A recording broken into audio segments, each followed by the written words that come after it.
Tenemos la oportunidad de platicar algunos minutos en su despacho con el doctor Rodolfo González, magistrado de la Sala de lo Constitucional de la Corte Suprema de Justicia, y le agradecemos estos minutos que nos proporciona, magistrado. Gracias por su tiempo. Gracias, Moisés. Es un gusto estar con usted y con la teleaudiencia.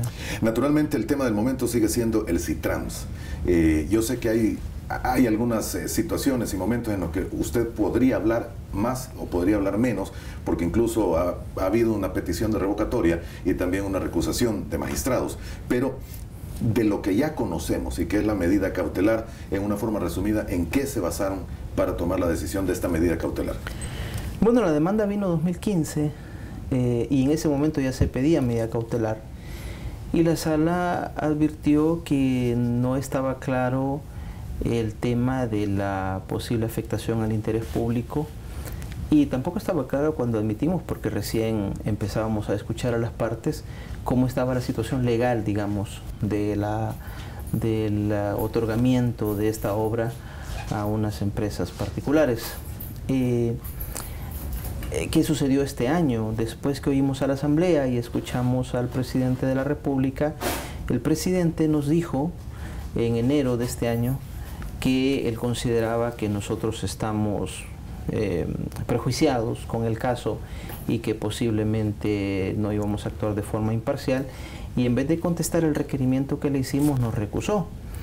Nosotros le habíamos pedido que nos aclarara con base en cuál fue la base legal para otorgar esta obra y echarla a andar, que nos mandara el documento legal con el cual había hecho el acuerdo ejecutivo, habría sido del presidente, con el cual había otorgado el permiso y la autorización que se requería para ello, y con base en cuál ley había actuado. El presidente no contestó, pero sí intervino, después que el presidente contestara, básicamente para recusarnos, intervino el ministro de Obras Públicas.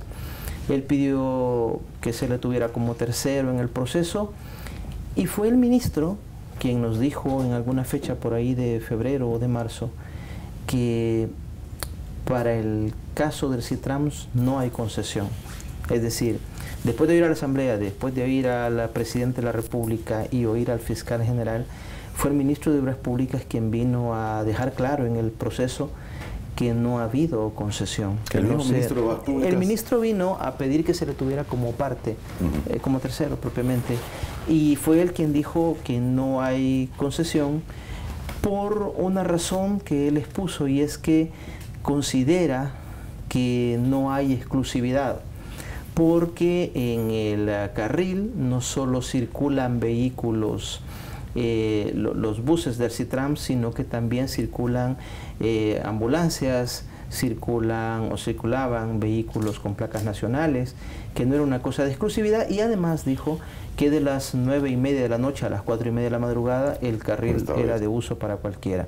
Entonces, a la vista de que no había una exclusividad, en su opinión, no fue necesario cumplir lo que dice el artículo 120 de la Constitución, que para la explotación privada de un bien de uso público tiene que otorgarse una concesión por la Asamblea. Si me permite, aquí Moisés, le hago una pequeña aclaración. Mire, cuando usted como particular quiere poner un kiosquito en un parque y separar, digamos, 4 metros cuadrados para poner un kiosco de venta de bebidas y de periódicos, usted necesita una autorización de una autoridad competente. En ese caso de la alcaldía, por lo menos. En el caso de la alcaldía, usted quiere poner un punto de taxis en una calle, necesita que alguien le dé permiso, porque la calle es de uso público. Si usted va a hacer, digamos, un uso exclusivo para que sus 3, 5 taxis estén en esa calle, necesita un permiso de autoridad competente. La Constitución decidió que cuando se trata de bienes de uso público que van a ser explotados, que van a generar un beneficio para un particular, ese tema tiene que pasar por la Asamblea. El partido oficial y el Ejecutivo es que ya en 2 veces, en 2 ocasiones, en 2 demandas, la Sala había dicho no hay por qué. Y en esta, sorpresivamente, se toma una acción que es la medida cautelar casi de inmediato. Es por esta razón, porque el mismo ministro de Obras Públicas les dijo no hay concesión. Efectivamente, esta intervención del ministro hizo la diferencia respecto de las veces anteriores. Y además, el tema se iba complicando, porque primero era solo el demandante, el presidente de la República y el fiscal. Pero luego que el mismo presidente dijo, digamos, no es un tema del reglamento, sino que de la ley, pues se le dio intervención a la Asamblea, otra parte que interviene. Luego viene el ministro, otra parte que interviene. Esto se hizo más complejo. Y al recusarnos y pasar a la sala suplente, también puede darse una situación. Los suplentes no pasan todos los días aquí en el edificio de la Corte. Hay 3 suplentes de la sala que son magistrados de cámaras que están en sus respectivas materias. Y hay alguien que es suplente y es asesor en la Procuraduría General, y otra magistrada suplente que tiene su oficina particular. Entonces ellos están en sus cosas, y de repente cuando son llamados es lógico que no se van a poner de acuerdo una vez, vienen, la Secretaría los convoca varias veces y ellos debaten los temas. Porque como digo, no se están reuniendo todos los días, a diferencia de los magistrados propietarios que estamos aquí 3 veces por semana en sesión de sala y 2 veces por semana en sesión de Corte Plena.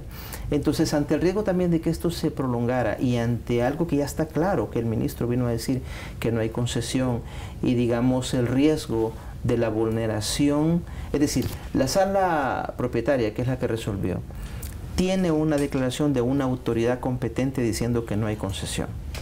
Y está ahí a la vista que todo el mundo estaba haciendo uso, que unas empresas particulares están haciendo uso exclusivo de un bien público, que ni siquiera es vaya, yo le ponía el ejemplo del punto de taxi, bueno, no se modifica la estructura. Aquí se han hecho terminales en el centro de la calle, se ha segregado el carril, se han puesto los separadores, y clarísimamente a quien antes del 11 de mayo utilizaba este carril segregado se le multaba por no tener permiso de hacer uso de una calle pública. Voy a decirle algo, aprovechando, Moisés, de ninguna manera es la intención de la medida cautelar el que se retrase el trayecto y el tiempo que hacían los buses del Citrams. Habrá personas que llevan meses utilizando el sistema y que seguramente tienen ya programado su tiempo en que salían de su casa y estaban en su centro de trabajo.